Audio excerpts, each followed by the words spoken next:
आपको स्कूल्स के ये जानलेवा पनिशमेंट्स के बारे में नहीं पता होगा। कैसे ये पैकेट में आने वाली मैगी पिरामिड से भी कहीं ज्यादा लंबी हो सकती है। कैसे इस जानवर को खाते हुए देखने से आपके एग्जाम का स्ट्रेस खत्म हो सकता है। और ये जो गलतियां हैं ये हम इतने गलत करते हैं कि मैं भी कहूँगा इतना गलत कैसे हो सकता है भाई। भाई वीडियो को 3 गिनने तक लाइक कर दो, नहीं तो मैं आपका अकाउंट हैक कर दूंगा। 1 2 3 कर दिया तो स्टार्ट करते हैं। नंबर 17। अक्सर ऐसा होता है कि जब हम कोई चिप्स या फिर स्नैक खाते हैं तो उसका जो मसाला है वो हमारी उंगली पर लग जाता है। और इसका सोल्यूशन डोरिटोस ने बहुत कमाल का लाया है। उन्होंने एक नया प्रोडक्ट लॉन्च किया है जो एकदम डोरिटो के बैग जैसा दिखता है, लेकिन एक्चुअली में ये टॉवेल होता है। यानी कि आप अपने चिप्स के पैकेट को इस बड़े से बैग में डाल सकते हो और उसके बाद आप आराम से अपने चिप्स को खा सकते हो। और खाते हुए आप इसी बैग पर अपनी उंगलियां साफ कर सकते हो। और ये बैग पूरी तरीके से रीयूजेबल और वॉशेबल है, यानी कि आप इसे धोने के बाद बार बार इस्तेमाल भी कर सकते हो और अपनी उंगलियों को मसालों से बचा सकते हो। नंबर 16। अक्सर हमारी ये आदत होती है कि हम दूसरे लोगों के एक्शंस को उनकी पर्सनालिटी पर डाल देते हैं और ना कि सिचुएशन पे, कि उन्होंने कैसे सिचुएशन में ये डिसीजन लिया था और ये डिसीजन उसकी तरफ से सही है या गलत। और हम हमारे एक्शंस को कभी भी अपनी पर्सनालिटी के ऊपर नहीं डालते। कई बार तो हम हमारे एक्शंस को भी उनकी पर्सनालिटी का ही प्रॉब्लम बता देते हैं। इसी चीज को अक्सर गैस लाइट करना भी कहा जाता है और आपको ऐसा नहीं करना चाहिए। आपको हमेशा दोनों पॉइंट ऑफ व्यू को समझना चाहिए और इसके बाद एक लॉजिकल डिसीजन रखना चाहिए और एक्शंस को कभी भी पूरी तरीके से एक चीज पर ब्लेम नहीं करना चाहिए। नंबर 15। ये जो लेजर होता है ना, इनसे आप इतने बड़े पेड़ तक भी काट सकते हो। भाई मजाक है, ये वाली नहीं बल्कि इस वाली से। इसमें ये लोग लेजर का इस्तेमाल करते हैं। इससे वो पहले टारगेट को लॉक करते हैं और उसके बाद बस एक बीम से पेड़ को काट देते हैं। यूजुअली इतनी ऊपर से पेड़ को काटने के लिए पेड़ के ऊपर चढ़ना पड़ता है, लेकिन इस लेजर वाले गन की वजह से नीचे बैठे बैठे ही पेड़ को काटा जा सकता है। ये इंसानों के लिए बहुत सेफ हो जाता है, लेकिन उसी के साथ ये काफी रिस्की भी है क्योंकि ये लेजर बहुत ज्यादा पावरफुल है और ये बर्ड्स के साथ साथ और कई सारी चीजों को नुकसान पहुंचा सकती है। नंबर 14। अगर आप यूके के कॉइन्स को एक साथ जोड़ोगे तो भाई आपको एक गजब की चीज दिखेगी। जब इनको एक साथ मिलाया जाता है तो वो कुछ ऐसे शील्ड बनता है और ये कोई ऐसी बात नहीं है जो कि कोइंसिडेंस ही हो गई है, बल्कि इसे एक्चुअली में ऐसा ही बनाया गया था। दरअसल इन्होंने जानबूझकर कॉइन के डिजाइन में शील्ड के अलग अलग पार्ट्स को ड्रॉ किया है और जब इन सारे कॉइन्स को एक पर्टिकुलर एंगल में रखा जाता है तो ये एकदम शील्ड की तरह लगते हैं। और इसे देखने के लिए आपको सारे यूके के कॉइन को कलेक्ट करना पड़ेगा। इंडियन कॉइन्स में भी ऐसा एक कंटिन्यू डिजाइन जरूर होना चाहिए, काफी इंटरेस्टिंग होता। नंबर 30। गोल्फ बॉल टार्ज़न दी वंडर कार से कम नहीं है। आप सोचेंगे ये मैं क्या बोल रहा हूँ? जी हाँ, एक्चुअली में सही बोल रहा हूँ। गोल्फ बॉल काफी ज्यादा स्ट्रॉन्ग होता है और काफी ज्यादा हद तक स्ट्रेचेबल भी है। जैसे कि इस वीडियो को देखो, इस वीडियो में गोल्फ बॉल को एक बहुत ज्यादा हार्ड सरफेस पर तान कर फेंका गया था, जिसके बाद ये कितना ज्यादा स्मैश होता है और उसके बाद फिर से अपने ओरिजिनल शेप में वापस आ जाता है। यही बताता है कि इस बॉल को कितने ज्यादा फोर्स में हिट किया होगा कि ये पूरा स्मैश हो गया, लेकिन उसके बाद भी अपने ओरिजिनल शेप में ये वापस आ गया। यानी ये बॉल बहुत ज्यादा स्ट्रॉन्ग मटेरियल से बनाया जाता है। नंबर 12। बनाना खाने से आप खुश हो सकते हो, मतलब हैप्पी हो सकते हो। बनाना में एक खास टाइप का केमिकल होता है जो जब इंसान खाते हैं तब दिमाग में रिलीज होता है और इससे हमें खुशी मिलती है, यानी कि इससे आप हैप्पी केमिकल भी कह सकते हो। और इसी केमिकल का इस्तेमाल एंटी डिप्रेसिंग पिल्स बनाने में भी होता है, यानी कि जिन लोगों को बहुत ज्यादा डिप्रेशन होता है या फिर जो बहुत ज्यादा सैड रहते हैं तो ऐसे सिचुएशन में डॉक्टर उनको खास तरीके की एंटी डिप्रेशन पिल देते हैं जो कि इन्हें खुश रखने में मदद करती है। और ये डिप्रेशन पिल्स में भी बनाना के कुछ इंग्रेडिएंट्स होते हैं।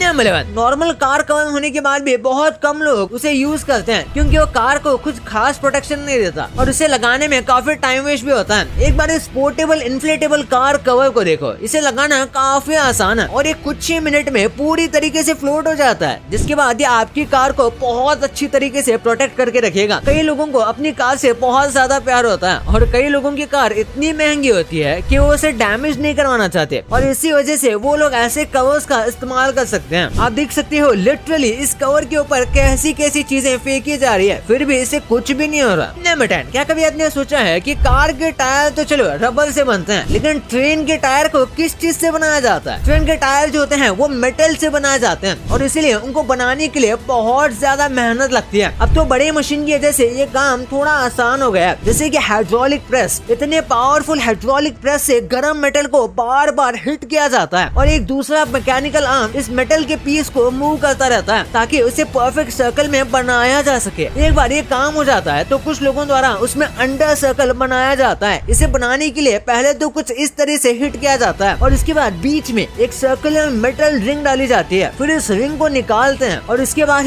टायर को ऊपर से हॉलो करते हैं और ये टायर बन जाता है। नंबर 9, ये मधुमक्खियाँ बस एक चॉकलेट फैक्ट्री के पास रहने की वजह से अपने शहद का कलर अलग देती हैं। यकीन नहीं हो रहा ना? जी हाँ, बताता हूँ। ये मधुमक्खियाँ ब्लू और ग्रीन कलर का हनी भी बनवाती हैं, वो भी कहीं और नहीं बल्कि इस चॉकलेट फैक्ट्री के आसपास रहने वाली मधुमक्खियाँ। दरअसल मार्स चॉकलेट फैक्ट्री के आसपास में कुछ मधुमक्खियों के छत्ते थे और उन मधुमक्खियों को अंदर जाने का रास्ता मिल गया, जिसके बाद ये अंदर से मीठी कैंडी खाने लगी और फिर कुछ वक्त बाद देखा गया तो इनके छत्ते से ब्लू या फिर ग्रीन कलर की हनी निकल रही थी। और ऐसा आसपास के सारे हनी कोम के साथ हो रहा था, क्योंकि हनी भी उसी चीज का हनी बनाते हैं जो वो कंज्यूम करते हैं। इसी वजह से अलग अलग फ्लावर और प्लांट के आसपास रहने की वजह से उनका हनी डिफरेंट होता है। कई बार तो कुछ मेडिसिनल प्लांट के आसपास हनी बनाने से उस हनी में भी मेडिकल प्रॉपर्टीज आ जाती हैं। नंबर 8, पुराने टाइम की वॉशिंग मशीन देखिए, नहीं तो ये देखो, इसे आप नेचुरल वॉशिंग मशीन भी कह सकते हो। दरअसल ये वॉशिंग मशीन पूरी तरीके से बिना इलेक्ट्रिसिटी के काम करती है। इसे बनाने के लिए किसी नेचुरल वाटर स्ट्रीम को लिया जाता है और इसमें फिर कुछ इस तरीके का अरेंजमेंट बनाया जाता है और इसके बाद एक बकेट ली जाती है जिसमें कपड़े को डाला जाता है और इस बकेट में जाने के लिए पानी को बस एक तरफ से ही भेजा जाता है ताकि पानी गोल गोल घूम सके, जिससे वो बिल्कुल किसी वॉशिंग मशीन की तरह घूमता है और सारा गंदा पानी नीचे से निकल जाता है। ये एकदम कमाल का तरीका है, लेकिन ऑब्वियसली ये वॉशिंग मशीन जितना अच्छा नहीं है। नंबर 7, कैसे ये पैकेट में आने वाली मैगी एक पिरामिड से भी ज्यादा लंबी हो सकती है। आपने कभी ये सोचा है कि हाथों से बनाई गई सबसे बड़ी नूडल्स कितनी लंबी होगी? जापान के हिरोशी कुरुडा नाम के एक व्यक्ति ने सबसे ज्यादा बड़ी हैंडमेड नूडल्स बनाई है, जो कि साइज में 183.72 मीटर है। ये अमेरिका के वॉशिंगटन मॉन्यूमेंट से भी ज्यादा लंबी है। और जो मैंने वीडियो में पहले कहा था कि ये पिरामिड से भी ज्यादा बड़ी है, तो एक्चुअली में वॉशिंगटन टावर से छोटा तो पिरामिड ऑफ गीजा है और उसी के साथ ये काफी टेस्टी भी है। ये शेफ काफी ज्यादा टैलेंटेड है और कई सालों से नूडल्स बना रहे हैं, इसलिए ये इस काम में सक्सेसफुल हुए। वैसे अगर मशीन से इतनी बड़ी नूडल्स बनानी है तो वह काफी आसानी से बन जाएगी। इसलिए ये वाली नूडल्स इसलिए इतनी स्पेशल है क्योंकि इसे पूरी तरीके से हाथों से बनाया गया है, क्योंकि हैंडमेड इतनी बड़ी बनाना बहुत मुश्किल है। नंबर 6, NFT को कुछ लोग डिजिटल करेंसी या फिर पैसा का फ्यूचर कहते हैं। वही कई लोग मानते हैं कि बस ये एक फ्रॉड है। लोगन पॉल जैसे कई यूट्यूबर्स NFT में काफी ज्यादा घुसे हुए हैं और रिसेंटली लोगन पॉल ने एक NFT खरीदी थी कुछ $6,20,000 की, यानी करोड़ों रुपए में, और उस NFT की कीमत गिर के अब $10 हो गई है, यानी कि मुश्किल से 700 से 800 रुपए। और ये देखकर कुछ लोग काफी खुश भी है, क्योंकि कुछ वक्त पहले लोगन पॉल ने एक NFT गेम भी प्रमोट की थी जिससे कई लोगों को हजारों रुपए का नुकसान हुआ था। नंबर 5, यार कई लोग अपने एम्प्लॉयज को छोटी मोटी बात पर काफी ज्यादा डांट देते हैं और काफी ज्यादा स्ट्रिक्ट पेश आते हैं। भले ही अगर ओनर का नेचर रूड नहीं है, फिर भी वो वैसा बिहेव करते हैं और इन्हें लगता है कि ऐसा करने से एम्प्लॉय और अच्छे से काम करेंगे, लेकिन ये बात सच नहीं है, क्योंकि कई सारी रिसर्च में पता चला है कि जो अपने एम्प्लॉयज को प्रेस करते हैं और काफी अच्छे से ट्रीट करते हैं, उनकी गलतियों को पूरी तरीके से नजरअंदाज तो नहीं करते, लेकिन उनकी गलतियों को सही करवाते हैं, ना कि डांटते हैं। उनके अचीवमेंट्स बहुत ज्यादा होते हैं कंपेयर टू जिनको डांटा जाता है, और ऐसे एम्प्लॉयज अपने बॉस के लिए लॉयल भी होते हैं और ये और भी ज्यादा अच्छे से सेल्फलेसली काम भी करते हैं। नंबर 4, अगर आप बीवर नाम के इस जानवर को खाते हुए देखोगे ना, तो आपका स्ट्रेस 17% कम हो सकता है और इससे आपका एग्जाम का स्ट्रेस भी कम हो सकता है। वैसे इसका कोई साइंटिफिक प्रूफ नहीं है, बट ये पूरी तरह से गलत भी नहीं है। कुछ लोगों के लिए ये काम करता है, क्योंकि अक्सर लोगों को क्यूट जानवर देखने के बाद स्ट्रेस काफी कम फील होता है, और ये बस एक जानवर के लिए नहीं बल्कि कुत्ते, बिल्ली, लिटरली किसी भी क्यूट जानवर पर काम करता है। और इसी वजह से बीवर जो है वो कई लोगों को क्यूट लगता है, तो हो सकता है इसे देखने के बाद कुछ लोगों का स्ट्रेस कम हो जाए, क्योंकि ये काफी इंटरेस्टिंग वे में खाना खाते हैं, लेकिन इसका कोई साइंटिफिक प्रूफ नहीं है कि स्ट्रेस 17% कम होता है। नंबर 3, यूएसए के जो प्रेसिडेंट है जो बाइडेन, उनके शॉकिंग बात देखो। वो एक मीटिंग में थे और उनके हाथ में एक पर्चा था। यूजुअली कोई बड़ी बात तो नहीं है, लेकिन जब उस पेपर को उन्होंने गलती से कैमरा के सामने दिखा दिया तो उस पर लिखा हुआ था कि जो बाइडेन को क्या क्या करना है। यानी यूजुअली प्रेसिडेंट को इंस्ट्रक्शन तो दिए जाते हैं, लेकिन इसमें बहुत ज्यादा डिटेल इंस्ट्रक्शन दिए गए थे, यानी कि लिटरली उन्हें कैसे बिहेव करना है इसके भी इंस्ट्रक्शन लिखकर पेपर में दिए गए थे। ये देखकर काफी शौक लगता है और कई लोगों को इसके बाद से कई सारी कॉन्स्पिरेसी थ्योरी में बिलीव भी होने लगा है, जैसे कि अमेरिका के प्रेसिडेंट का एक बॉडी डबल है जो सेम उन्हीं की तरह होता है।